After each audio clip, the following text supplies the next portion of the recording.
श्री कृष्ण श्री कृष्ण श्री कृष्ण। गुरु ब्रह्मा गुरु विष्णु गुरुदेवो महेश्वरः गुरु साक्षात् परब्रह्म तस्मै श्री गुरवे नमः। तस्मै श्री गुरवे नमः।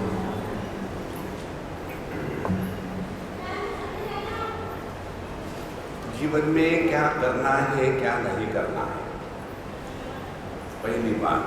दूसरी बात, किस प्रकार से करना है, ये जब तक स्पष्ट नहीं होता तब तक हम जी रहे हैं, लेकिन उस जीने में कोई आनंद नहीं। इसीलिए बुढ़ापे में जाकर के फ्रस्ट्रेशन, डिप्रेशन, जीवन की कृतकृत्यता का अनुभव का अभाव ये हो जाता है। और इसीलिए इस 18वें अध्याय में पहली बात बताते हैं कि यज्ञ दान तप कर्म न त्याज्यम। जीवन में कभी भी रिटायर मत होना, अपने आप को जीवन के आखिरी दम करके बिजी रखना है। तो कैसे कर्म करना है कि जिसके द्वारा अपने अंतःकरण पर संस्कार निर्माण न होवे और अंतःकरण शुद्ध रहे, राग द्वेष से उपरत हो जाए। दूसरी बात ये समझना है कि जो कुछ हम कर रहे हैं उसकी आवश्यकता दुनिया को नहीं, ये हमारी आवश्यकता है। तो यदि हम अपनी आवश्यकता से कर रहे हैं तो उसमें एरोगेंस नहीं आ सकता है, उसमें सबमिशन होगा। ये होते हुए भी तत्रैवं सति कर्तारम्, ये होते हुए भी हम ये समझते हैं कि मैं सब कुछ कर रहा हूँ। इसका कारण हमने अपने बुद्धि को ठीक से ट्रेनिंग नहीं दिया है। तो क्या ट्रेनिंग है? यस्य नाम कृतो भावः बुद्धि यस्य न लिप्यते। जिसके जीवन में मैं कर रहा हूँ ये भाव उत्पन्न नहीं होता और इसीलिए इसके अंतःकरण पर किसी प्रकार के संस्कार निर्माण नहीं होते। उस व्यक्ति के द्वारा पाप और पुण्य दोनों की निर्मिति नहीं होती। जैसे कोई सब्जी काटने के लिए बैठे और हाथ काट के बैठे, तो ये कोई काम करने का तरीका थोड़ी है। इसी प्रकार से जब जगत में जीते समय ऐसे जिए कि अंतःकरण पर कोई भी संस्कार निर्माण न हो। ये होने के पश्चात भगवान ने बताया ज्ञान, कर्म और कर्ता, ये प्रकृति के अनुसार 3 प्रकार के होते हैं। जो ज्ञान केवल एक तत्व को पकड़ता है अनेकता में भी, वो सात्विक है। जो अनेकता को, भेद को महत्व देता है, वो राजसिक है। और जो ज्ञान केवल अपने में ही फंसा है, मैं, मेरी बीवी, मेरे बच्चे, उसके बाहर निकलने को तैयारी ही नहीं, वह तामसिक ज्ञान है। उसके पश्चात कर्म बताए, जिन कर्म के कारण अंतःकरण शुद्ध हो जाता है वो सात्विक कर्म, जिनके कारण व्यक्ति हमेशा परेशान रहता है वो राजसिक कारण, और तीसरा जो कर्म करते समय व्यक्ति समझता नहीं, नासमझी से जो कर्म किए जाते हैं वो तामसिक। ये कर्ता 3 प्रकार का बताया, सात्विक, राजसिक, तामसिक। उसी प्रकार से समझदारी और धृति, ये भी 3 प्रकार की बताई। यहाँ तक हमने देखा। अब ये सब करने के पश्चात हम ये सब किस लिए कर रहे हैं? देखो, वेदांत में प्रवेश करते समय पहले यही बताते हैं, मनुष्य अपने जीवन में सब कुछ आनंद को प्राप्त करने के लिए कर रहा है और जिंदगी भर उसी को रगड़ते रहते हैं। यही गलती हो जाती है। साधना आनंद को प्राप्त करने के लिए नहीं की जाती। साधना आनंद को अभिव्यक्त करने के लिए की जाती है। यदि हम आनंद को प्राप्त करना ये लक्ष्य पकड़ के रखेंगे तो गारंटी से है हमको कभी भी आनंद की प्राप्ति नहीं होगी। देखो, आज मुझे एक एसएमएस आया था, उसमें उन्होंने 5-6 कॉन्ट्रडिक्शंस लिखे, विरोधाभासी शब्द, छोटी भीड़ थी, अब भीड़ हो और छोटी हो, कैसे होगी? भीड़ तो हमेशा ज़्यादा होती है। उसी प्रकार से 4-6 शब्द दिए, आखिर में दिया मैरिड हैप्पीली। अब मैरिड हैप्पीली कैसे हो सकता है? या तो मैरिड होगा या तो हैप्पी होगा। इसी प्रकार से हम यदि ये कल्पना करें कि हम अपने कर्म के माध्यम से आनंद को प्राप्त करें, तो ये गलत है। कर्म से किसी को आनंद नहीं मिल सकता, लेकिन कर्म के माध्यम से आनंद प्रकट हो सकता है। देखो, वेदांत शास्त्र हमको आनंद प्राप्ति के लिए प्रवृत्त नहीं करता, आनंद को प्रकट करता है। जब हम आनंद को प्रकट करना, इसको आध्यात्मिक जीवन समझेंगे, तो क्या होगा? चलेंगे तो खुशी से चलेंगे, बैठेंगे तो खुशी से बैठेंगे, बोलेंगे तो खुशी से बोलेंगे, सुनेंगे तो खुशी से सुनेंगे, खाएंगे तो खुशी से खाएंगे, व्रत करेंगे तो खुशी से करेंगे। तो जीवन क्या होगा? अपने जीवन के प्रत्येक अभिव्यक्ति में आनंद ही प्रकट होगा। अब देखो, आपकी सब साधना आ गई इसमें। ना तो हमको गंगा जी में स्नान करने को जाना है, ना तो हमको सुबह उठ करके प्राणायाम करना है। एक सिंपल साधना भगवान ने बताई। और जो कर्म आनंद को प्रकट करता है, उस कर्म में थकावट नहीं आती, उस कर्म में बोरियत नहीं होती, वो कर्म बंधन का कारण नहीं बनता। यही तो जीवन है। इसीलिए ये बड़ा सुंदर सिद्धांत है। यस्य नाहंकृतो भावः बुद्धि यस्य न लिप्यते हत्वापि स इमान् लोकान् न हन्ति न निबध्यते। यहाँ तक हमने कल देखा। अब ये सब करने के पीछे हमारी धारणा ये है कि हमको आनंद चाहिए, खुशी चाहिए। अब ये जो सुख है जीवन का, इसको भी भगवान 3 प्रकार की बात बताते हैं। सुखम त्विदानीं त्रिविधम शृणु मे भरतर्षभ अभ्यासात् रमते यत्र दुःखान्तं च निगच्छति यत्तदग्रे विषमिव परिणामे अमृतोपमं तत्सुखम सात्विकम प्रोक्तम आत्मबुद्धि प्रसादः। अब सात्विक सुख किसको कहते हैं, राजसिक सुख किसको कहते हैं और तामसिक सुख किसको कहते हैं, ये बात भगवान बताएंगे। पहले सात्विक सुख की बात कहते हैं अभ्यासात् रमते यत्र। जो सुख अभ्यास के द्वारा प्रकट होता है, जैसे किसी को सुबह सुबह उठ करके हनुमान चालीसा का पाठ करना है, एक बार शुरू कर दो, 8-15 दिन तक रोज सुबह उठ करके यदि आपने उसका पाठ किया तो अच्छा लगेगा। यदि सुबह उठ करके आपको व्यायाम करने का है, वो यदि आपको करने को मिला तो बड़ा अच्छा लगता है। कारण क्या है? ध्यान से सुनना। हम जब अपने संकल्पों को स्वयं ही आदर देते हैं, फिर से हम रिपीट कर रहे हैं, एयरपोर्ट पर कहते हैं I am repeating again, this is last call, 25 बार वही कहेंगे। इसी प्रकार से हम बताते हैं, बहुत महत्व की बात। जब हम अपने संकल्पों का आदर करते हैं तो अंदर क्या हो रहा है?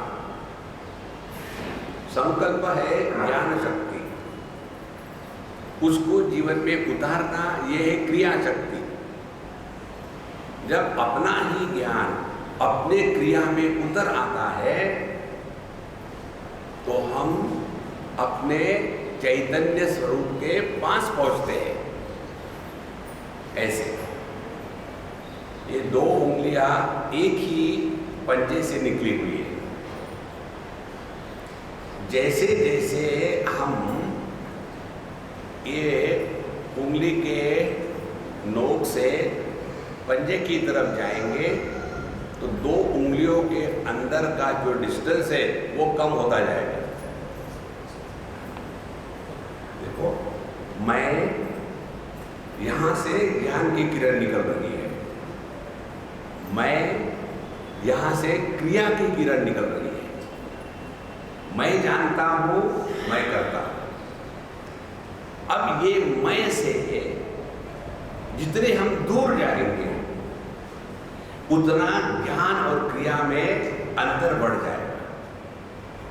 जब एक ही बिंदु से दो लाइनें निकलती है तो दे कैनॉट बी पैरेलल।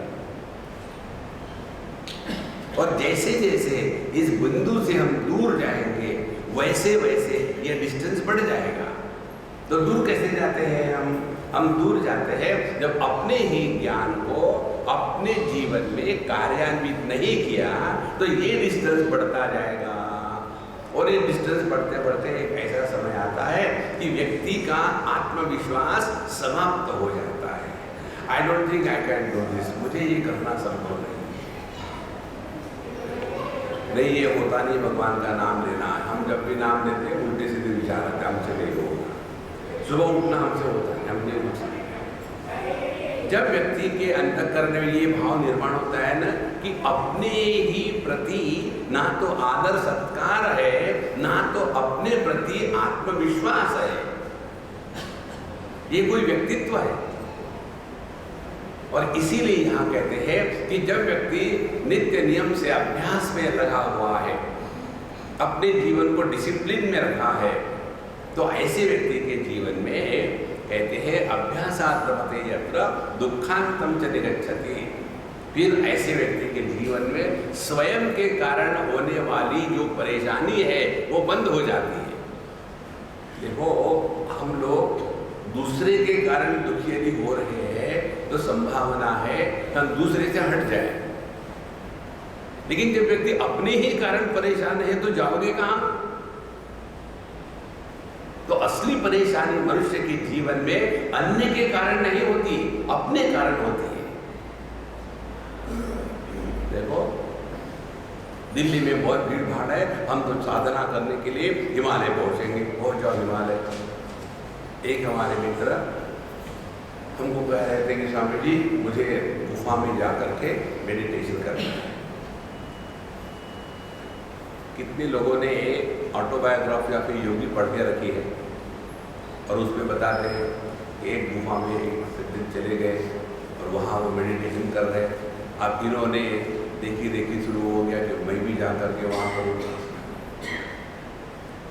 तो हमने कहा वहाँ जाने के पहले हमारे खंडाला के पास काफ़ी गुफाएं हैं, मैं तुम्हारी बंदोबस्त वहाँ कर देता हूँ।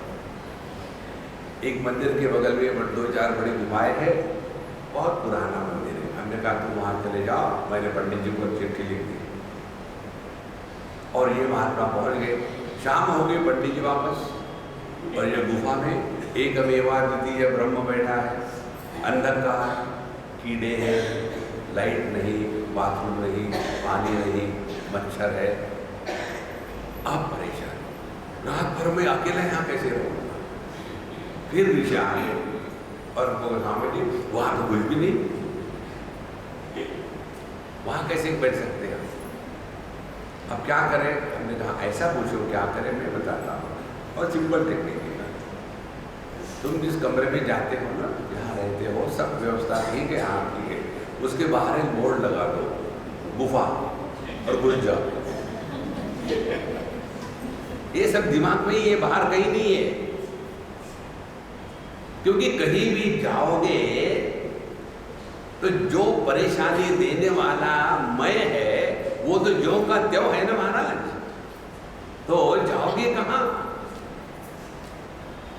इसीलिए सात्विक सुख तब होता है जब व्यक्ति अपने नियम के अनुसार चलता है। कब उठना है, कौन सा पाठ करना है, कौन सा योगा करना है, क्या अध्ययन करना है, क्या अपने कर्म करने हैं, डिसिप्लिन। जैसे घड़ी का काटा होता है वैसे दुनिया की लाइफ चल रही है। तो अभ्यासात् रमते यत्र दुःखान्तं च निगच्छति। लेकिन ये जो सात्विक सुख होता है अभ्यास का, ये पहले कैसा है? यत् अग्रे विषम इव, अपने पर ही डिसिप्लिन लाने के लिए बड़ा कठिन होता है। दूसरों को समझाना बड़ा आसान है, स्वयं के जीवन में उतारना बड़ा कठिन है। इसीलिए हम दूसरों को बताते हैं आसान काम करना चाहिए, कठिन क्यों करना चाहिए। तो यद अग्रे विषम इव परिणामी अमृतोपम, लेकिन यदि हमने अपने जीवन को डिसिप्लिन बना दिया है तो उसका परिणाम यही होगा कि जीवन में सुचारुता आ जाएगी, सहजता आ जाएगी। परिणामी विषमिव तत्सुखम। अब ये जो सुख है, इस सात्विक सुख से होता क्या है, आत्मबुद्धि प्रसादजम। ध्यान से सुनना, जो व्यक्ति डिसिप्लिन्ड होता है वो अंतर्मुखी हो सकता है बड़ा क्विकली। देखो हम जाते हैं देश विदेश में तो अपने अंग्रेज बंधु लोग जो है उनकी एक विशेषता है, जो विशेषता अपने इंडियन लोगों के लिए, उनकी विशेषता यह है जिसको भी हाथ में लेते हैं पूरा दिल से करते हैं। देखो ये हरे कृष्णा हरे राम में जितने भी सफेद लोग हैं आप देखेंगे वो जितना प्रेम से भजन कीर्तन गाते हैं, अपने इंडियन लोग वहाँ जाएंगे तो वहाँ ऐसे जैसे टिटैनस हो गया है, कड़क होकर खड़े रहेंगे। और ये अंग्रेज बढ़िया गाते हैं, नाचते हैं। तो जो कार्य करने में आदमी पूरी तरह से लग जाए तो सफलता गारंटी से। आप आपने ये भी देखा होगा, ये इस्कॉन की बात बताते हैं, वहाँ के जो सफेद लोग हैं बढ़िया डिश एंटीना होगा और यहाँ दुनिया भर का चंदन लगाया होगा, धोती पहनेंगे और चप्पल पहन के। एक सज्जन हम जानते हैं वृंदावन में, वो नंगे पैर पूरे वृंदावन की प्रदक्षिणा करते हैं रोज। जो करना है उसमें पूरा दिल से लग जाओ। Never do anything half heartedly. Whatever we have to do, it has to be done wholeheartedly. We do with a hole in the heart. थोड़ा थोड़ा करेंगे और यही जो स्वभाव बन जाता है हाफ हार्टेडली करने का, इसी स्वभाव से हम ध्यान के लिए बैठते हैं। उसमें मन तो बुरा है नहीं, फिर बोझा बन जाता है। इसीलिए यह सात्विक सुख वो है कि जिसके द्वारा व्यक्ति बड़ी आसानी से अंतर्मुखी हो जाता है, आत्मबुद्धि प्रसादजम। और जिसका मन सहजता से अंतर्मुखी हो गया है उसी को सत्संग में नींद आती है। इतने अंतर्मुखी हो जाते हैं कि बैठे बैठे बैठे बैठे सत्संग का भी त्याग कर दिया, त्यागे नहीं कि अमृतत्ववान है। यह सात्विक सुख की बात हो गई। अब राजसिक सुख जिसको हम सब लोग पाने का प्रयत्न करते हैं, कहते हैं विषयेंद्रिय संयोगात् यद्दग्रे अमृतोपमं परिणामे विषमिव तत्सुखम राजसंयुतम। जो सुख प्रारंभ में तो बड़ा अच्छा लगता है, परिणाम इसका भयानक होता है। अब इसका उदाहरण दो महाराज, सुनो। करोल बाग में चले जाओ, आर्य समाज रोड पर, वहाँ ये चाट बेचने वाले बड़ा तवा रखा हुआ है, उस पर आलू टिकिया है, टन टन टन टन टन टन चल रहा है। सभी अपनी पंजाबी माताएं पोत पात करके राउंड फिगर वाली वहाँ पहुँच जाती है। गर्मी के दिन है, पसीने से लथपथ हो रहा है, वहाँ जा कर के वो मिर्ची वाली चाट चूट खाते रहेंगे। बड़ा अच्छा चटनी और सब चारों तरफ से हो रहा है, खाने में बड़ा मजा आ रहा है, मजा आ रहा है। घर जाने के बाद मध्य प्रदेश में तूफान हो रहा है, पता नहीं। तो जब विषय और इंद्रिय, जो सुख इंद्रियों के माध्यम से प्राप्त होता है वह राजसिक सुख। सात्विक सुख कौन सा था? जो मन को नियंत्रण करने से प्राप्त होता है वह सात्विक सुख है। तो हमारा पूरा जो जीवन चलता है, इस जीवन में हमारा ध्यान कहाँ है? इंद्रियों की खुजली को शांत करना इसमें है कि अपने मन को नियंत्रित करना इसमें है। देखो, हम नॉर्मली अपने इंद्रियों की खुजली को शांत करना चाहते हैं। जब तक के ये बात समझ में नहीं आती तब तक के जीवन क्या है, भोगमय मात्र। तो जो सुख इंद्रियों के माध्यम से विषयों के साथ संपर्क प्राप्त करने के बाद मिलता है उसको राजसिक सुख कहते हैं। और ये पहले कैसा है, अग्रे अमृतोपमम। जब हम इंद्रियों के साथ भोग करते हैं तो बड़ा आनंद आता है, लेकिन बाद में फिर परेशानी होती है। इस राजसिक सुख से निकल जाने के लिए थोड़ी चिंतन की आवश्यकता है। देखो, कठोपनिषद में विद्यार्थी है नचिकेता और गुरु महाराज है यमराज। और यह आत्मज्ञान देने के पहले यमराज परीक्षा लेते हैं अपने विद्यार्थी की। हम लोग जाते हैं सत्संग को और ऐसे लगता है कि बाबा जी बोले जा रहे हैं, उनको क्या पता चलता है, लेकिन वो लिफाफा देख करके मशहूर पढ़ लेते हैं, उनको बताने की जरूरत नहीं होती। और हम अपना उल्टा सीधा प्रश्न पूछते जाते हैं, वो भी परीक्षा लेते हैं कि कितने गहराई में है महाराज। तो जब नचिकेत ने प्रश्न पूछा, मुझे अन्यत्र धर्मात् अन्यत्र अधर्मात् अन्यत्र अस्मात् कृतात् कृतात् अन्यत्र भूताच्च भव्याच्च यत्तत् पश्यसि तद्वद। हे भगवान, मुझे धर्म अधर्म के परे, कार्य कारण के परे जो तत्व है वो मुझे बताओ, और जो काल के परे है और जो आपका स्वयं का अनुभव है वो मुझे बताओ।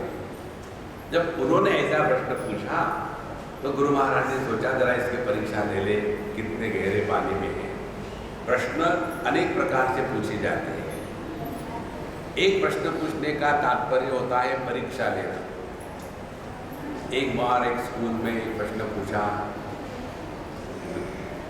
और एग्जामिनेशन में आया प्रश्न, भारत की राजधानी का नाम लिखो। विद्यार्थी ने उत्तर लिखा, come on sir, you know it very well. तो उनको मिलेगा क्या उसको कुछ? तो वो प्रश्न जो पूछा था वो उसकी परीक्षा लेने के लिए पूछा।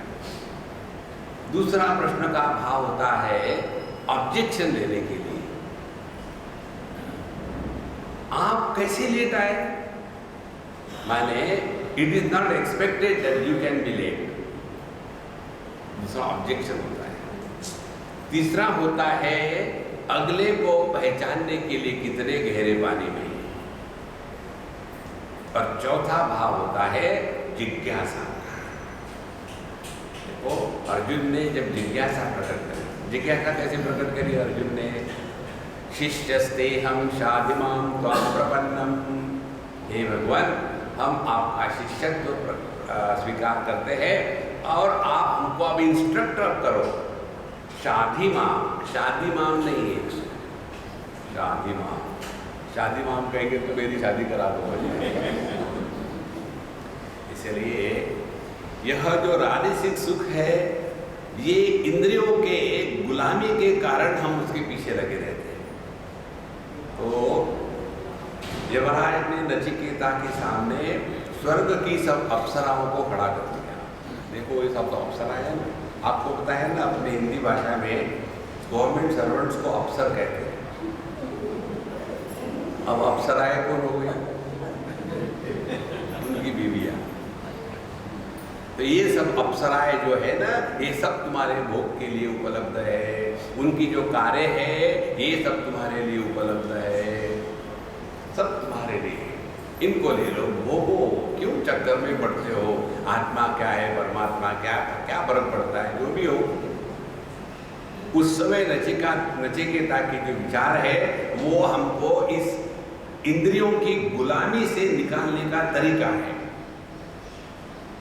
देखो, क्या है इंद्रियों की गुलामी और कैसे निकलती है? तो नचिकेत कहते हैं श्वोभावा मर्त्यस्य यदन्तकैतत् सर्वेन्द्रियाणां जरयन्ति तेजः अपि सर्वं जीवितम् अल्पमेव तवैभवास्तव नृत्यगीते। हे भगवान, मर्त्यस्य श्वोभावा, इस दुनिया में जो भी वस्तुएं है वो आज जैसी है वैसी कल नहीं रहती, बिगड़ जाती है। भागवत महापुराण में बड़ा सुंदर विचार आता है, जो अन्न सुबह बनाने के बाद रखो तो 12-1 बजे तक सड़ जाता है, ऐसे अन्न से बनाया हुआ शरीर हमेशा जवान रहेगा, ऐसी कल्पना करना मूर्खता की पराकाष्ठा है। तो शोभावा मर्त्यस्य, और जब हम भोग करते हैं तब सर्वेन्द्रियाणाम जरयन्ति तेजः, इंद्रियों का जो तेज है वो ज्यादा भोग करने से नष्ट हो जाता है। एक हमारे मित्र थे, अपने ही रहे, बड़े अच्छे थे। उन्होंने हमको कहा कि स्वामी जी आप मुझे उपदेश करो, मैं वैसे करूँगा। बूढ़े थे उस समय, हम जवान थे, तो हमको लोगों को चाबी भर के लगा देने में मजा आता है, हम हमेशा करते थे।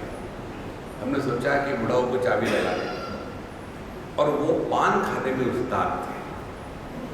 कच्ची सुपारी, पत्ता और चूना, उनकी उंगली में चूना हमेशा लगा रहता था। ऐसा बंगाली जो होते हैं, जो समुद्र के किनारे रहने वाले, बहुत पान खाने वाले ऐसा खाते, वो भी वैसा करते। तो हमने सोचा हमें कुछ चाबी भरे। हमने कहा देखो पापा, यदि आप पान खाना बंद करो तो मैं बताऊँ। मुझे पता था वो बंद करेंगे नहीं, लेकिन वो भी गुरु के गुरु निकले, उन्होंने उसी क्षण से छोड़ दिया। अब उनकी बात, जब वो खाना खाने को बैठते थे, क्योंकि उन्होंने इतना पान और चूना खाया, उनकी जो जिह्वा थी, रसना थी, जिह्वा और रसना में फर्क है। जिससे बोलते हैं उसको जिह्वा कहते हैं, जिससे चखते हैं उसको रसना कहते हैं। जो प्यार देती है उसको माँ कहते हैं, जो डांटती है उसको बीबी कहती है। अब समझ में आ गया?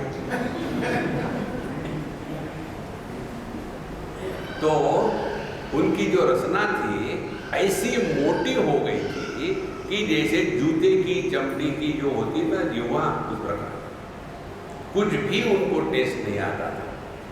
तो फिर वो खाना खाने के लिए बैठेंगे तो इतनी सारी मिर्चियाँ बड़ी तीखी, वो तोड़ करके मिर्ची के अंदर में जो प्लेसेंटा होता है, जिसके ऊपर में बीज चिपके होते हैं ना, उसमें तीखापन होता है।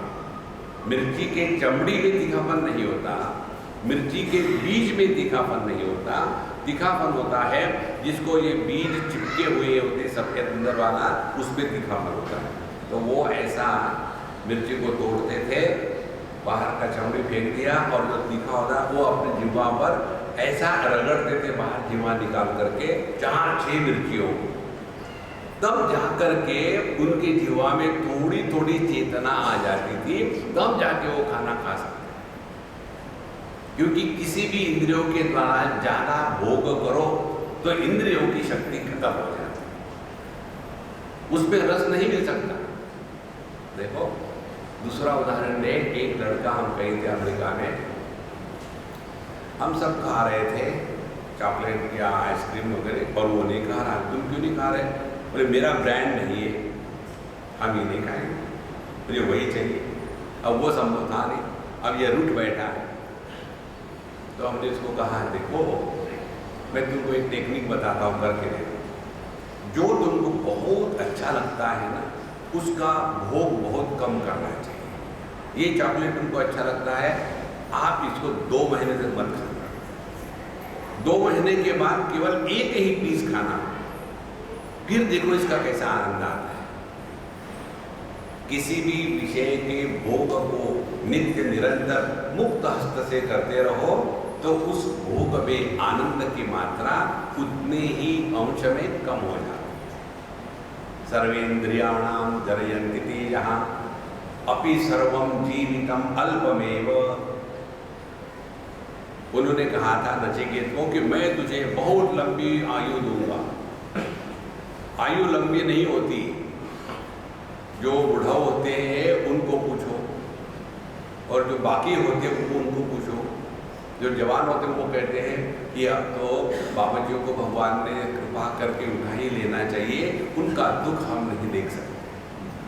उनको कहाँ दुख है, वो तो कहते हैं डॉक्टर को और बुरा हो, देखो कोई मिलता है। एक बुढ़ाऊ थी कोमा में, बम्बई की बात, हमको खाना खिलाने के बाद तो स्वामी जी आप आशीर्वाद करो। अब वो कोमा में पड़ी है, उसको क्या आशीर्वाद करो। तो मैं वहाँ गया, नाटक किया, नाटक करके बाहर आया। फिर 2-3 दिन के बाद वो मुझे मिले और कहे स्वामी जी उस दिन आप आए, आपने आशीर्वाद दिया, सब ठीक ठाक हो गया। अब क्या ठीक ठाक हो गया, कोमा से बाहर आ गई तो ये सब लोग कोमा में जाएंगे, और यदि वो कोमा में मर गई तो मेरे आशीर्वाद से लोग मरते हैं, हो संभाल के रहना। और फिर वो उन्होंने कहा कि स्वामी जी उनके कष्ट हम नहीं देख पाते थे, उस दिन आप आए, क्या कृपा हो गई, भगवान ने उनको एकदम फारिग कर दिया। जो व्यक्ति कोमा में होता है उसको दुख नहीं होता, जिसको बिल पे करना पड़ता है उसको दुख होता है। इसीलिए उम्र कितनी भी लंबी होवे, किसी को नहीं लगता कि मैं अब बूढ़ा हो गया हूं, तो जीवितम सर्वम अभी अल्पमेव।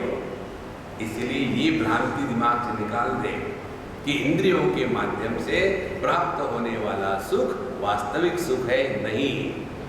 सुख का प्रारंभ होता है जब हमारा मन और इंद्रिय अपने नियंत्रण में रहते हैं, तब जाकर के जीवन में सुख होता है। अच्छा महाराज, अब अपना सुख बताते हैं। यदग्रे चानुबंधे च सुखम मोहनमात्मनः निद्रालस्य प्रमादोत्थम तत्सुखम तामसं स्मृतम्। जो सुख अग्रे अनुबंधे च सुखम मोहनमात्मनः, जो सुख प्रारंभ में और किसी भी प्रकार के कार्य में हमको मिलता है, कैसे मिलता है, निद्रा आलस्य प्रमादोत्थम। कुछ काम करना है, छोड़ो यार अभी नहीं, शाम को करेंगे, बड़ा आनंद आया, क्यों, आज करे तो कल कर, कल करे तो परसों। प्रोक्रेस्टिनेशन, आलस और निद्रा में सुख होता है। जहाँ मौका मिला हो गए, हमारे बम्बई में चले जाओ, ट्रेन के अंदर में लोगों को कुछ करना नहीं पड़ता, अंदर भी नहीं जाना, बाहर भी नहीं आना, अपने आप को मामेकम शरणम व्रज वहाँ खड़ा कर दो, पब्लिक आपको ट्रेन के अंदर ले जाए और पकड़ के रखेगी, आपको पकड़ने की जरूरत नहीं, चारों तरफ से डंडे लगे हुए, और बाहर भी आना है तो संकल्प मात्र करो तो पब्लिक बाहर लेके आएगी। वहाँ भी लोग सोते हैं, खड़े खड़े सो रहे हैं, बड़ा आनंद आ रहा है। तो ये जो आलस्य, निद्रा और प्रमाद, इसका जो सुख है यह तामसिक सुख है। अब ये 3 प्रकार के सुख बताने के पश्चात बताते हैं कि हमको समझना क्या है। समझना ये है कि निद्रा, आलस्य, प्रमाद, इसके माध्यम से प्राप्त होने वाला सुख, इंद्रियों के भोग से प्राप्त होने वाला सुख, ये दोनों भी हमको बंधन कारक होते हैं, और अपने आत्म संयम से प्राप्त होने वाला सुख हमको आनंद देता है। लेकिन ध्यान से सुनना, लेकिन जिन लोगों का जीवन बड़े नियम से चलता है, उनके नियम में यदि बाधा आ गई तो समझ लेना बाकी के लोगों पर पड़ी। तो नियम से चलना बहुत अच्छी बात है। There are people who are perfect and they expect perfection from the world, और वो होता नहीं, फिर they are perfectly miserable, misery भी उनकी परफेक्ट होती है। देखो तो ये तीनों के तीनों जो सुख है ये अंतिम में बंधन कारक ही बनते हैं। एक हमारे मित्र थे, है बाबा जी हैं, वो रामायण पर बहुत अच्छे बोलते हैं, गाते भी हैं, और हम हैं औरंगजेब, हमको गाना वाना कुछ आता नहीं। तो कहीं हमारा एक कैंप चल रहा था, वहाँ वो पहुँच गए। तो हम लोग पिकनिक के लिए निकले बस लेकर के, 2 बसें, और हमारे साथ जो थे हमने उनको कहा देखो ये जो है ना बहुत अच्छा रामायण पर बोलते हैं, आप हम लोग वहाँ जाएंगे ना 1-8 घंटा सत्संग कराओ, लेकिन उनकी बात बताता हूँ अभी से मत कहना, वो ना कहें। और फिर वो बहाना ढूंढने के कि देखो रामायण की पुस्तक तो आएगी, मैं कैसे कहूँ, हर एक के हाथ में रामायण होनी चाहिए, तो 50-100 रामायण की पुस्तकें रखो गुटका अपने गीता प्रेस वाले, सब तैयारी करके गए। वहाँ उतरने के बाद महाराज जी हम हमारे स्वामी जी को तो हमेशा ही सुनते हैं, हम आपसे रामायण की कथा सुनना चाहते हैं, आपकी आवाज़ भी अच्छी है, आप सुनाओ। अब उनका नियम ये था कि जब वो व्यासपीठ पर जाएंगे उसके पहले वो योगा करेंगे, प्राणायाम करेंगे, नहाएंगे, जप करेंगे, उसके बाद वो व्यासपीठ पर जाएंगे। और वहाँ गए ये कुछ नहीं हो पाया। अब उनमें विक्षेप आ गए, नहीं ये कैसे हो सकता है, पुस्तक तो है नहीं महाराज जी, 100 पुस्तकें। अब वो ऐसे पकड़े गए और ऐसा उनको गुस्सा आने लग गया, ऐसे कैसे हो सकता है, भगवान का नाम कभी भी ले सकते, उसमें क्या बात है। इसीलिए अपने नियमों के बारे में हम आपको एक सिद्धांत बताते हैं, अपने घर में रहो तो 100% नियमों का पालन करो। दूसरी बात, जब आप यात्रा में रहो तो 50% नियमों का पालन करो। यदि किसी अन्य के घर में चले जाओ तो 25% नियमों का पालन करो। और यदि साधु संतों के साथ रहो तो उन्होंने जो बताया है वो करो, अपने नियम 100% लपेट के फेंक दो। हम बताते हैं, बहुत पुरानी बात है, दिल्ली की ही बात है। हम किसी के यहाँ थे और हम दूध नहीं पीते, दूध की चीज़ नहीं खाते, तो हम हमारे स्वामी जी के साथ थे, स्वामी जी साथ में बैठे, हम भी बैठे, और उनको किसी ने चांदी के गिलास में इतना बड़ा भर करके दूध दिया गरम गरम, और उसमें केसर वगैरह डाल दिया, और हमको वो भी सूट नहीं होता और दूध भी हम पीते नहीं। तो उन्होंने पिया थोड़ा, उनको अच्छा नहीं लगा, मैंने कहा तुम पी लो। अब हमारा दूध तो हम कोई पीते नहीं, तो हमने लिया, पीने लगे। तो महात्माओं के साथ कमंडलू बहुत होते हैं। एक कमंडलू आया और बोलने ही वाला था स्वामी जी को कि हमारे स्वामी जी दूध नहीं पीते, आप उनको क्यों दे रहे। तो मैंने ऐसा पकड़ करके रगड़ा उसकी उंगली, चुप हो जा, बोलो मत, और मैं दूध पी गया। सब कुछ होने के बाद फिर हमारी पेशी हो गई, स्वामी जी जब हम आपको दूध देते आप तो पीते नहीं, स्वामी जी ने दे दिया, आपने क्यों पी लिया। हमने कहा कहाँ राजा भोज, कहाँ गंगवा तेली। देखो, साधु संतों के साथ रहना माने अपने मैं को मिटा देना। हम उनके साथ मैं को मिटाने के लिए थोड़ी रहते हैं, मैं को पुष्ट करने के लिए कहते हैं। कई बार ऐसे एक सज्जन हमको मिलने आए, बुढ़ाऊ थे, उनकी भांजी थी, वो मुझे कहे स्वामी जी हमारे दादाजी जो है ना वो बहुत भगत है, आपके दर्शन करना चाहिए, आ जाओ आ जाओ। वो आ गए, मैं बैठा था कुर्सी पर, बैठो महात्मा जी कुर्सी पर बैठो। बोले नहीं हम कुर्सी पर नीचे बैठे, हमने कुर्सी खाली है, दूसरा कोई है नहीं, आराम से बैठो। नहीं हम तो नीचे बैठे। हमने कहा गड्ढा करो, उसके अंदर चले जाओ। फिर शुरू हो गए, मैं रोज रामायण का पाठ करता हूँ, मैं इतने बार हनुमान चालीसा करता हूँ, ये करता हूँ, वो करता हूँ। हमने कहा that is your problem, what can I do. नहीं बताइए, ये सब करता हूँ फिर भी मेरा मन शांत नहीं रहता, तो क्यों, क्या होता है। हमने कहा ये तुम करते हो ना, इसीलिए करना बंद कर दो, प्राणायाम करो तो थक जाओगे, सांस लो तो थकते नहीं, क्योंकि सांस लेने में मैं जन्म नहीं लेता, और प्राणायाम जब करते हैं तो मैं प्राणायाम कर रहा हूं।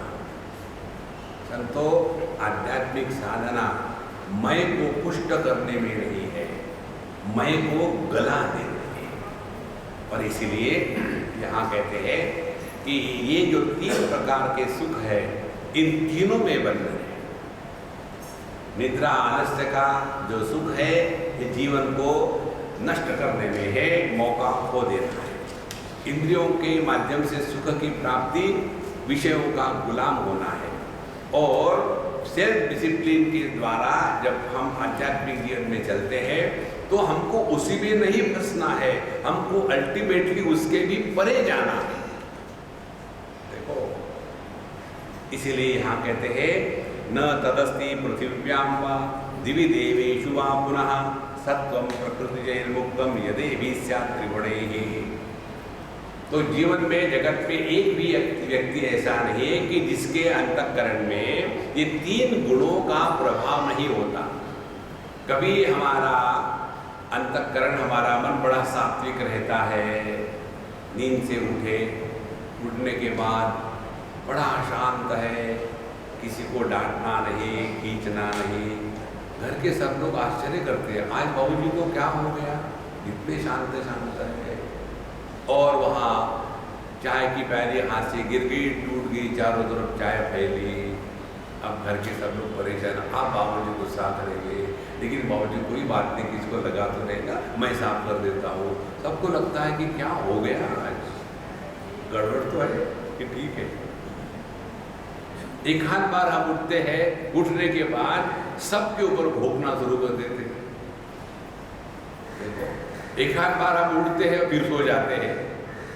तो हर चीज में 3 प्रकार है, एक तो शांत रहेंगे, दूसरा रिएक्ट करेंगे, तीसरा लेजी रहेंगे। ये 3 अंतःकरण के गुणधर्म हर एक के लिए है। इसीलिए कहते हैं न तदस्ति पृथिव्यां वा देवेषु वा दिवि देवेषु वा। ये जगत में कोई भी ऐसा नहीं है कि जिसके जीवन में ये 3 गुणों का प्रभाव नहीं होता। तो करना क्या है, ध्यान से सुनना। साधना करना माने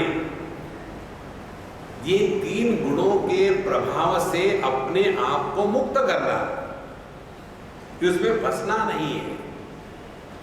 और इसीलिए हमारे भगवद गीता में, शास्त्रों में उन्होंने बताया है, ब्राह्मण क्षत्रिय विषाम शूद्राणाम च परंतप कर्माणि प्रविभक्तानि स्वभाव प्रभवै गुणैः।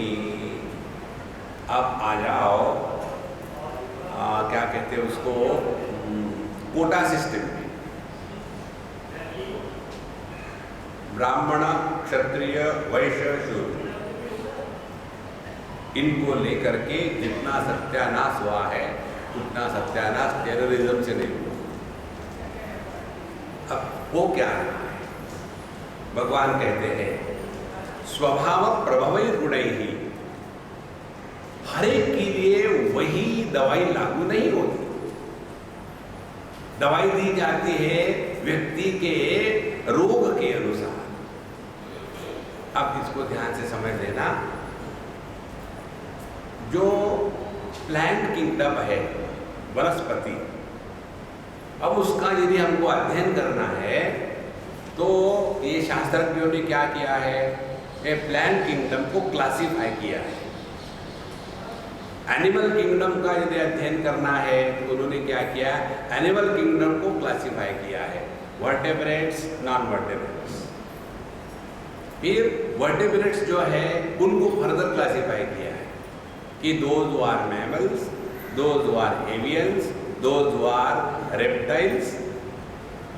इस प्रकार से जब हमने इन प्राणियों को क्लासिफाई किया, वर्गीकृत किया, तो ये वर्गीकरण में ये कहने का तात्पर्य है क्या कि mammals are superior and the avians are inferior and the amphibians are dirty, ये तात्पर्य नहीं है।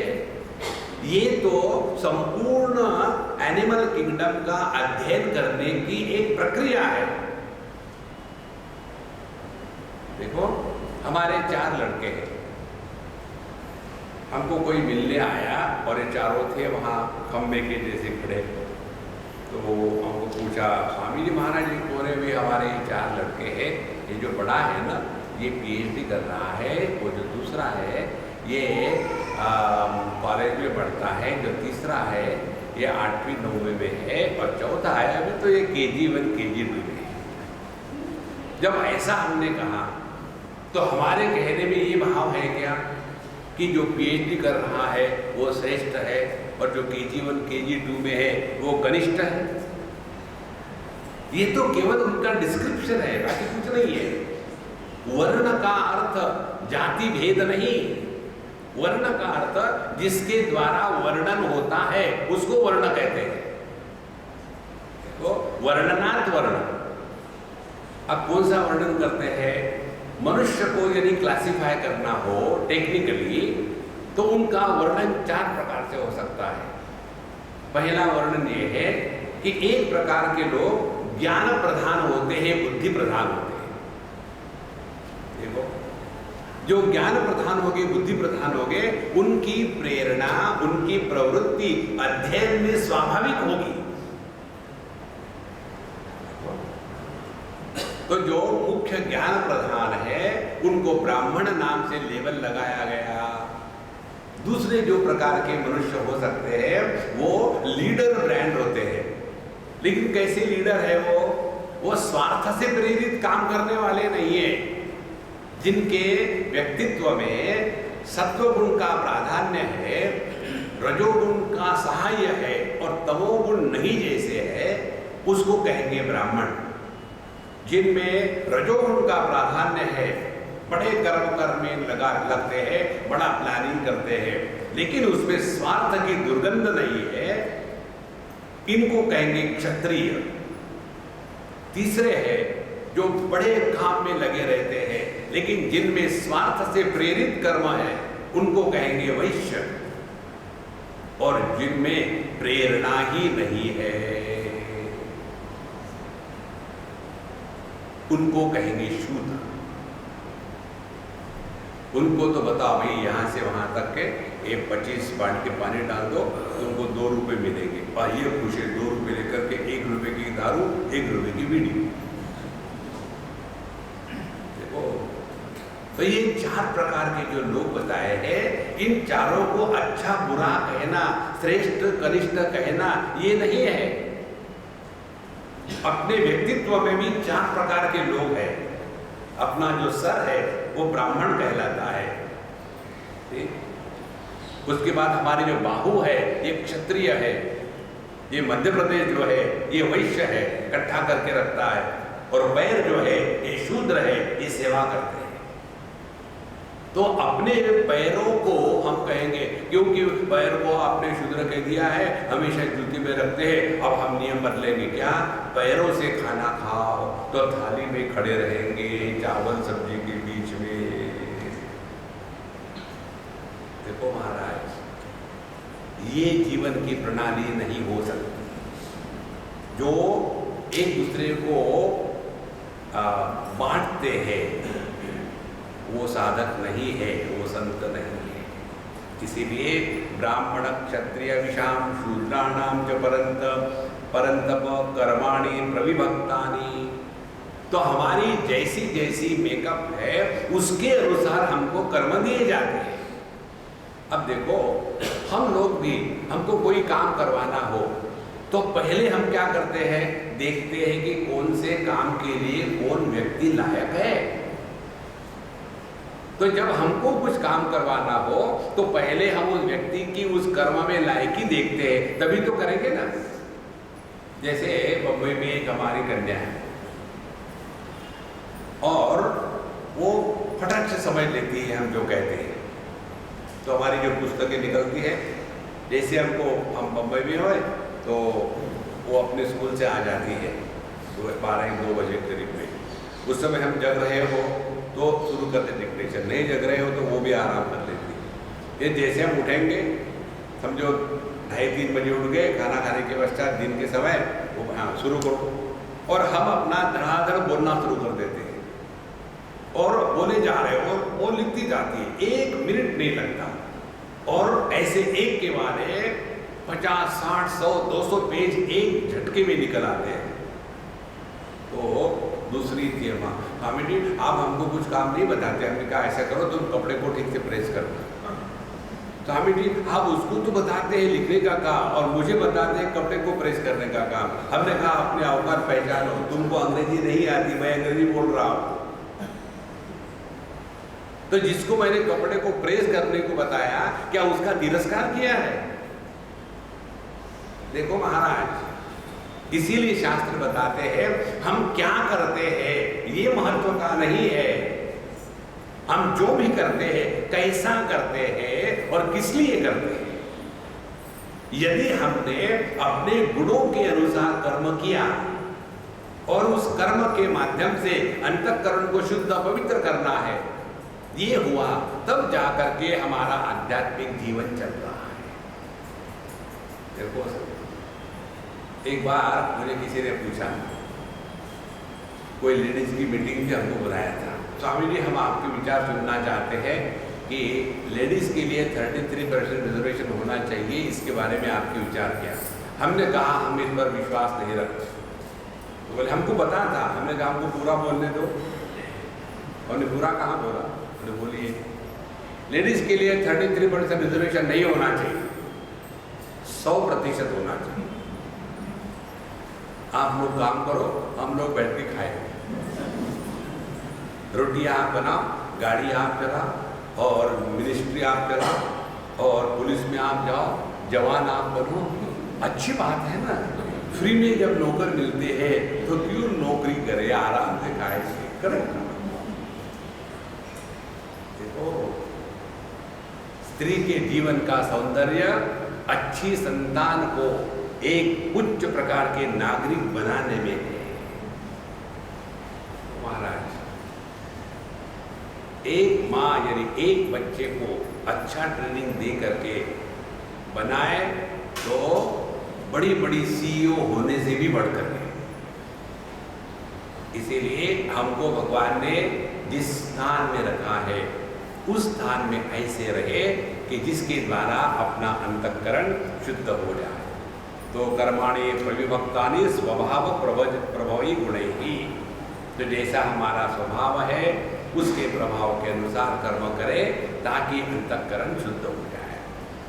शमो दमस्तपशौचम क्षांतिरार्जवमेव च ज्ञानम विज्ञानमास्तिक्यम ब्रह्म कर्म स्वभावजम। अब ये 4 प्रकार के जो लोग बताए हैं, ब्राह्मण क्षत्रिय वैश्य शूद्र, जहाँ कहीं भी नहीं लिखा है ब्राह्मण क्षत्रिय वैश्य शूद्र ये जन्म से होते हैं। कहे हैं कि स्वभाव प्रभवई गुणैहि, हमें जैसे जैसे गुण है सत्व रजस तमस उसके अनुसार हम ब्राह्मण क्षत्रिय वैश्य शूद्र हैं। यदि आपको गणित में लिखना हो तो 90% सत्व और 9% रजस और 1% तमस, ये फॉर्मूला जब होगा तब वो ब्राह्मण है। 90% रजस और 9% सत्व और 1% तमस, तब वो क्षत्रिय है। 90% रजस, 9% तमस और 1% सत्व, तब वो वैश्य है। और 90% तमस और 9% तमस, सत्व का नामो निशान नहीं, तो वो हो गया शूद्र। माने हमारा कॉम्पोजिशन क्या है? क्या ये सत्वगुण प्रधान है, रजोगुण प्रधान है या तमोगुण प्रधान है? तो यदि हम में सात्विक बाहुल्य है तो ऐसे व्यक्ति की स्वाभाविक प्रवृत्ति क्या होगी? तो कहते हैं शमः, मन को नियंत्रित रखना, दमः, इंद्रियों को नियंत्रित रखना, तपः, कष्ट सहने की क्षमता, उसके बाद शौचम, दिन में 2 बार नहाना, साफ सफाई करना, उसके पश्चात अपना जप नित्यादि नियम है वो करना, शांति, हमेशा शांत रहना, आर्जवम, सरलता, सहजता, हमको किसी के सामने कुछ सिद्ध नहीं करना है। ज्ञान विज्ञान मास्तिक्य नित्य निरंतर शास्त्रों के अध्ययन में रखना है, ध्यान धारणा में लगे रहना है। ये जिसमें स्वाभाविक होता है ऐसे व्यक्ति को ब्राह्मण कहते हैं। हमको कई लोग कहते हैं कि स्वामी जी आप हमको कुछ काम क्यों नहीं बताते, लिखने का काम हमको अच्छा लगता है। आपको भले अच्छा लगता हो लेकिन आपको आता है क्या? देखो भगवान ने हर एक जो चीज बनाई है ना उसका अपना एक प्रयोजन है। इसीलिए ये यदि हम में स्वाभाविक हो रहा हो तो समझ लेना सत्व गुण की प्रधानता है। आप देखेंगे हम पूरे दुनिया में घूमते हैं तो वहाँ देखते हैं हम अनेक लोगों से मिलते हैं, उनमें से कुछ ऐसे होते हैं कि जिनमें ज्ञान की प्रधानता है। एक हमारी अम्मा है, परदेश की है, अंग्रेज है, वो इतनी स्टूडियस है और वो पिछले कितने सालों से आ रही थी इंडिया। एक बार उसने हमको कहीं सुन लिया और सुनने के पश्चात और पिछले 4-5 साल से नियम से आती है उस देश से, और जहां हमारे लेक्चर होते हैं वहां होटल में रहेगी, खर्चा करेगी हजारों डॉलर और पूरा सुनेगी। उसके बाद बहुत सारी सीडी ले जा करके अध्ययन करती है। उसको बाकी किसी में इंटरेस्ट नहीं। अब जो दूसरे सज्जन आते हैं वो भी उतने सिंसियर है लेकिन उनको पढ़ाई लिखाई में बिल्कुल इंटरेस्ट नहीं, बिल्कुल माने बिल्कुल नहीं। उनको ये बताओ कि अभी हम लोग हरिद्वार जाएंगे, हरिद्वार जा करके गंगा जी में नहाएंगे और वहाँ जा करके वहाँ घूमेंगे, हाँ उसके लिए वो तैयार है।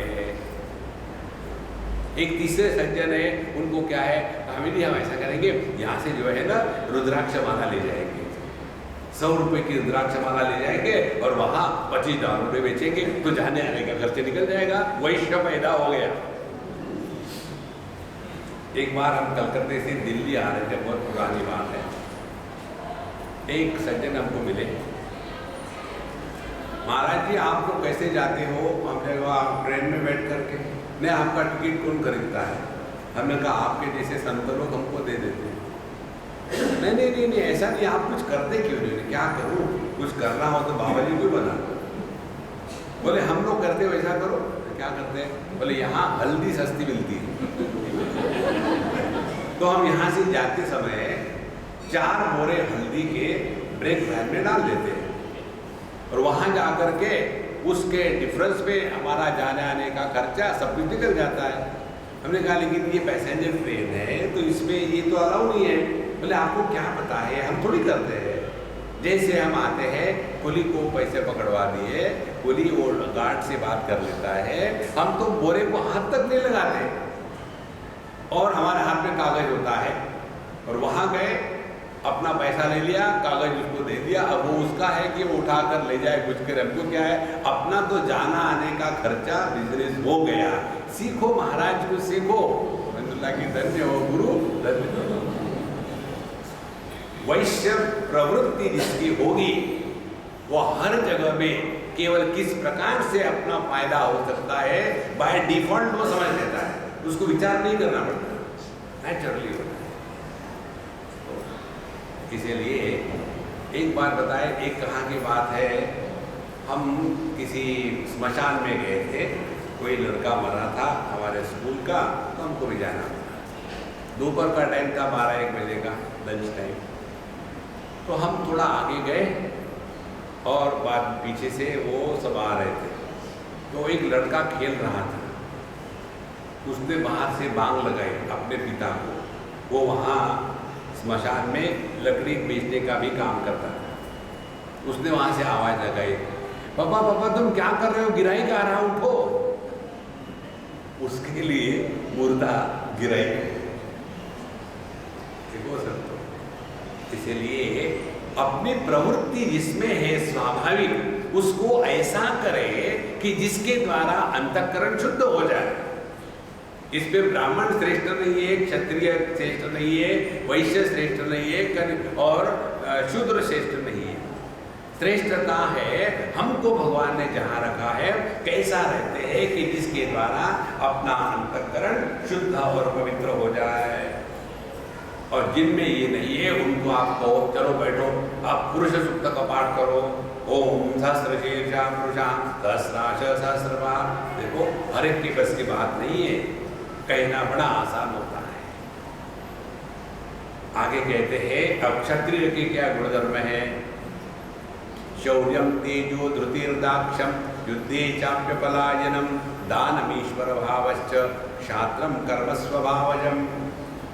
शौर्य, तेज, धृति, परसिवरेंस, दाक्ष हमेशा अलर्ट रहना, युद्ध में भाग के नहीं आना, दान धर्म करना, इसमें ऐश्वर्य होना, यह क्षत्रिय का स्वाभाविक धर्म है। तो यदि हम क्षत्रिय प्रवृत्ति के हैं स्वाभाविक, तो ऐसे व्यक्ति में डर नहीं होता, किसी भी प्रसंग में वो सामने डटे रहते हैं, उनमें तेज होता है। तो ऐसा यदि हमारा स्वभाव है तो उसी में रह करके अपने अंतःकरण को शुद्ध करें, दूसरे के साथ कंपटीशन करने से कोई मतलब नहीं। अब आते हैं बाकी की जो दो है, कृषि गौरक्ष वाणिज्यम वैश्य कर्म स्वभावजम। जो वैश्य प्रवृत्ति के लोग हैं उनमें ट्रेडिंग करना, खेती करना और धान इत्यादि का व्यापार करना ये उनमें स्वाभाविक है, उनको कोई विशेष विचार नहीं करना पड़ता। और जो शूद्र है, शूद्र माने आजकल की तारीख में समझना हो, शूद्र माने गवर्नमेंट सर्वेंट। गवर्नमेंट सर्वेंट कौन होते हैं कि जो चाहते हैं कि एक महीने में 30 दिन छुट्टी हो और एक महीने में 30 दिन तनख्वाह मिले, हो गया गवर्नमेंट। तो ये गवर्नमेंट सर्वेंट कौन है? परिचर्यात्मकम कर्म शूद्रस्यापि स्वभावजम। सबकी सेवा करना ये शूद्र प्रवृत्ति के लोगों का धर्म बन जाता है। अब ये सब बताने का तात्पर्य क्या है? तात्पर्य है स्वे स्वे कर्मणि अभिरतः संसिद्धिं लभते नरः स्वकर्म निरतः सिद्धिं यथा विन्दति तच्छृणु। अब ये सिद्धांत की बात है। स्वे स्वे कर्मणि अभिरतः, हमको भगवान ने जिस काम के लिए जिस प्रकार से भेजा है उस कर्म में लगे रहो, दूसरे के साथ कंपटीशन करने की कोई आवश्यकता नहीं। और आगे कहते हैं स्वकर्म निरतः सिद्धिं यथा विन्दति। हम अपने ही क्षेत्र में लगे रहने से किस प्रकार से सिद्धि प्राप्त होती है। सिद्धि किसको कहते हैं? सिद्धि का तात्पर्य दूसरे के मन के विचारों को पकड़ना ये नहीं है। असली सिद्धि है अंतःकरण की शुद्धि और आत्म संयम, ये असली सिद्धि है। देखो मुझे कोई पूछ रहा था कि स्वामी जी जब कई बार कोई सामने आ जाता है वो एकदम जैसे पता लग जाता है कि इसके मन में क्या चल रहा है, कैसे चल रहा है, तो ये क्या है? हमने कहा देखो इस चक्कर में मत पड़ना, ये इसका मैं टेक्निक सिद्धांत आपको बताता हूँ। यदि दर्पण के ऊपर में मिट्टी जमी हो और दर्पण हिल रहा हो, ऐसे दर्पण के सामने आप खड़े हो जाओ तो आपको अपना प्रतिबिंब ठीक नहीं दिखेगा।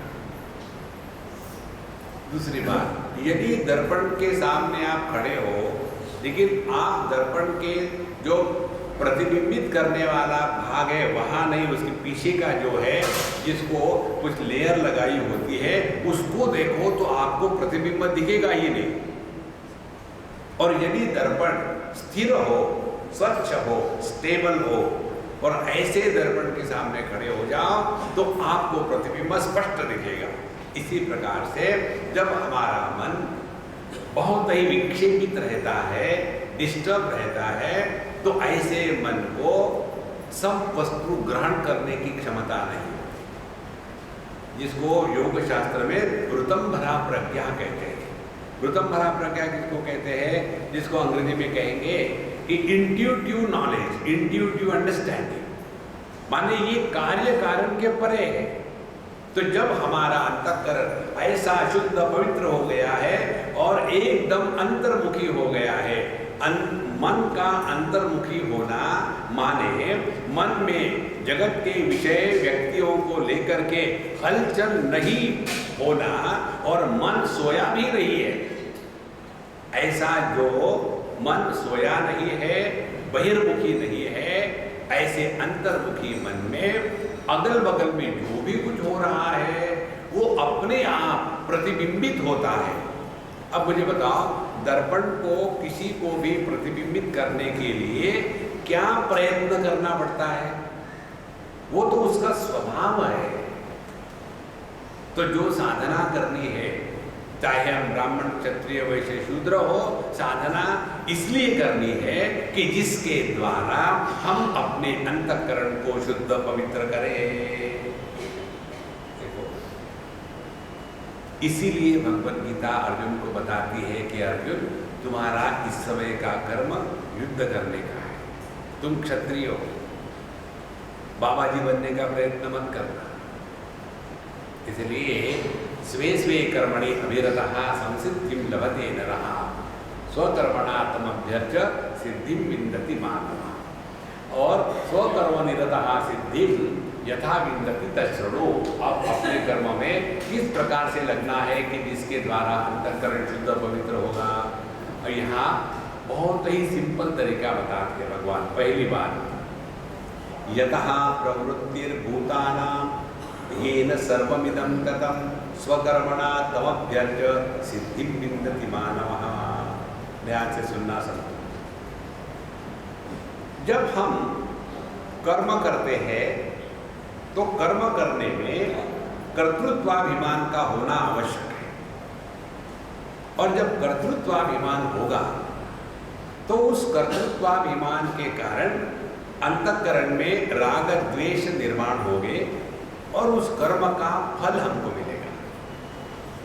और जब तक के हमको कर्म और कर्म का फल मिलेगा तब तक के हम इस कर्म के चक्कर से बाहर निकलेंगे नहीं।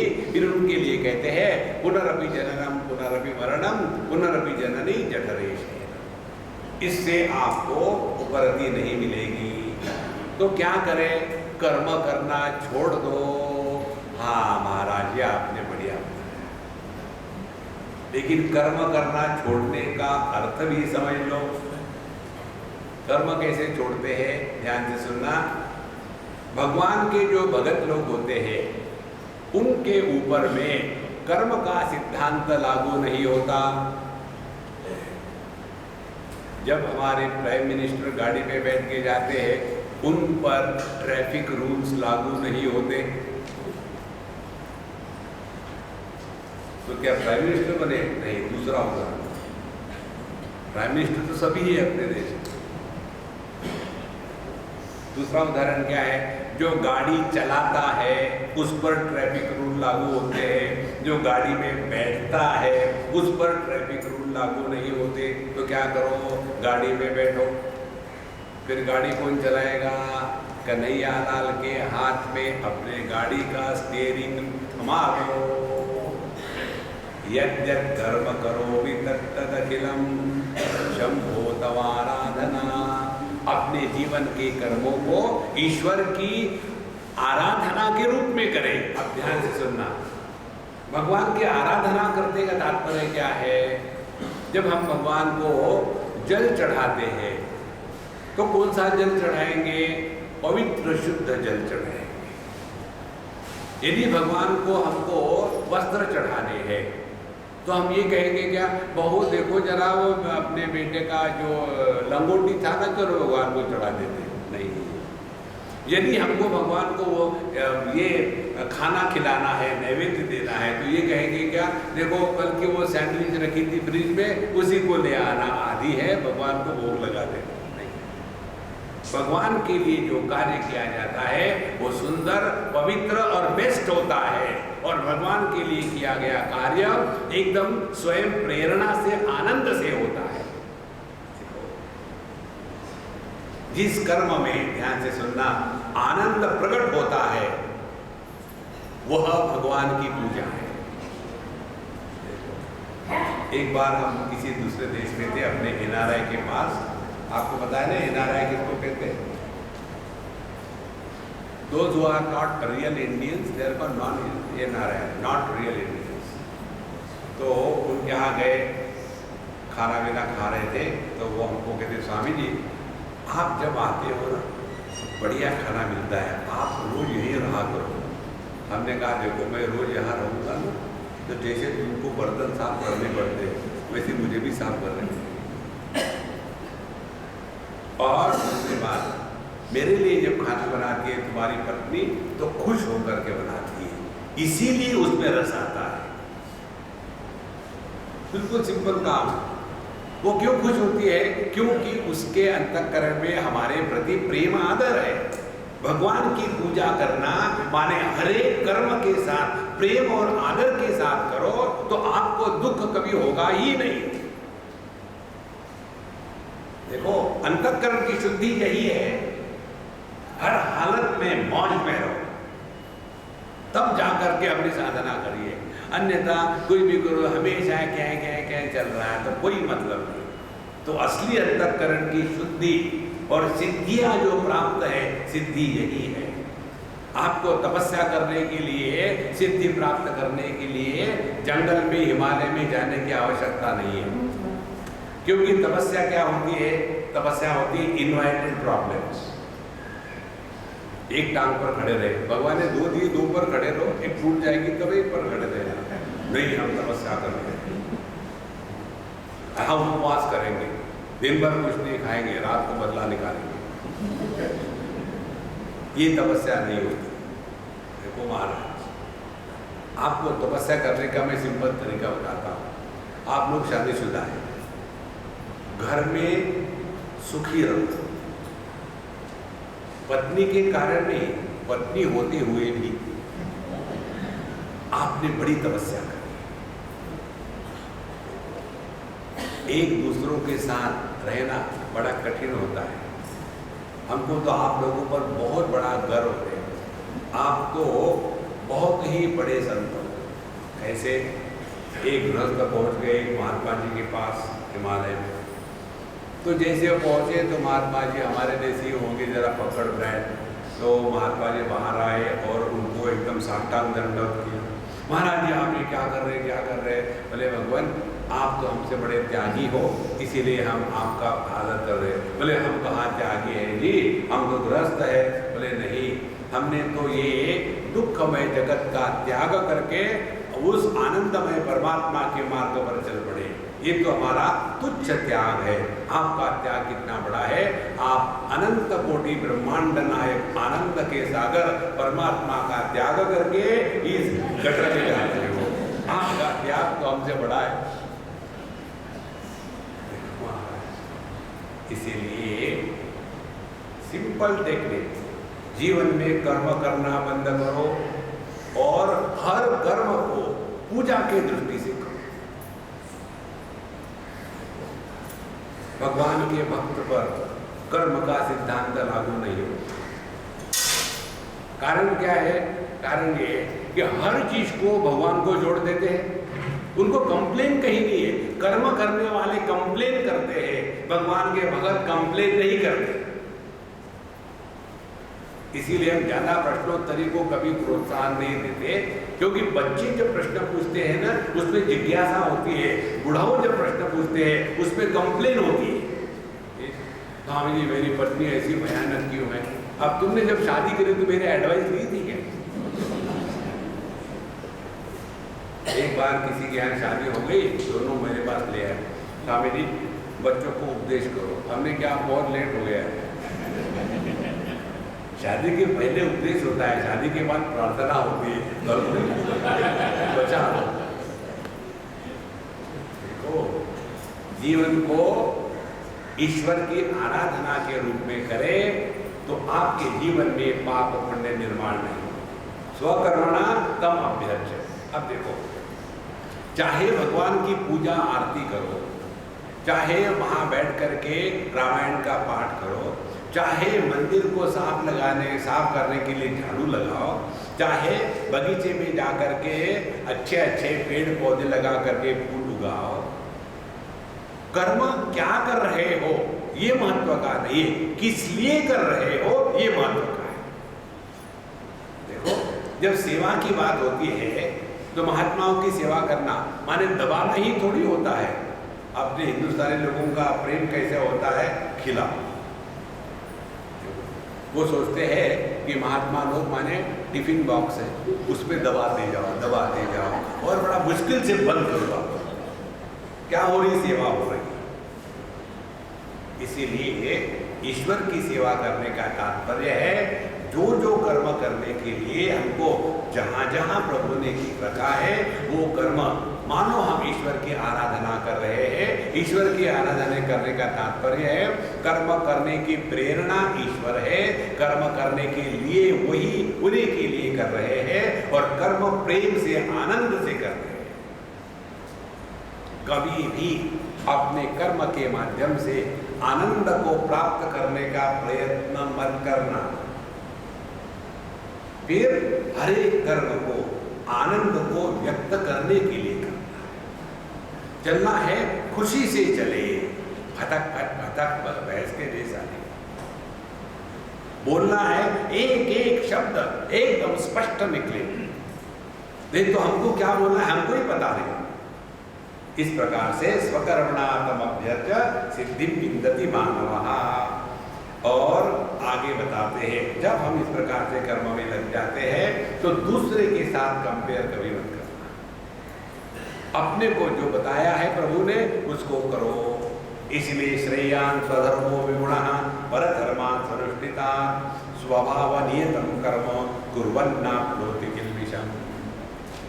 तो दूसरे का अच्छा काम अच्छा करने के स्थान पर अपने को जहां रखा है वो काम बढ़िया करो। लेकिन हम सब हिंदुस्तानी हैं। एक बार मुझे किसी प्रदेश में एक ने पूछा था कि स्वामी जी इंडियन लोग कैसे होते हैं। हमने कहा सुन लो, इंडियन लोग वो होते हैं कि जो दूसरे के काम में एक्सपर्ट होते हैं। इंडियन लोग वो होते हैं कि डॉक्टर को सिखाएंगे कि दवाई क्या दीजिए। डॉक्टर साहब एक इंजेक्शन ठोक देना यार, बड़ा दर्द हो रहा है, सीधा बता दे। इंडियन लोग वो होते हैं कि जो अन्य के लिए डिसीजन ले लेते हैं। एडवाइस करने के लिए इंडियन के जैसे कोई है नहीं दुनिया। डिसीजन भी वही लेते हैं। घर में जो विजिलेंस ऑफिसर रहते हैं ना, बुढ़ाओ लोग, वो देखते रहते जवान लोग क्या कर रहे हैं। बहू मुझे लगता है अपने बेटी की शादी करा दो, डिसीजन ले लिया है। इसीलिए इन सब चीजों से निकल जावे और ध्यान अपने तरफ रखे। तो जहां भगवान ने हमको जो दिया है उधर को करते रहो और स्वभाव नियतम कर्म कुर्वन्नाप्नोति किल्बिषम्। यदि हमने अपनी ड्यूटी प्रेम से ईश्वरार्पण बुद्धि से करी तो उसमें पाप पुण्य की निष्पत्ति नहीं होगी। आगे भगवान कहेंगे कोई भी कर्म श्रेष्ठ गरिष्ठ नहीं होता, सब कर्म समान है और सभी कर्मों में वही कमियां हैं, सभी कर्मों में वही सुंदरता है। इसीलिए कर्म करना छोड़ो और कर्म के माध्यम से ईश्वर की आराधना हो रही है, इधर ध्यान दो। तो आपके जीवन में एक कर्म का सिद्धांत लागू नहीं होगा। देखो दिमाग से ये निकाल डालो, प्रारब्ध कर्म, संचित कर्म, आगामी कर्म, ये KG1 KG2 लोगों के लिए है। इससे निकल जाओ और अपने कर्म ईश्वर के लिए किया करेंगे तो उसमें पाप पुण्य नहीं होता। अगला विचार कल पदम जी आ गए। ओम पूर्णमदः पूर्णमिदम्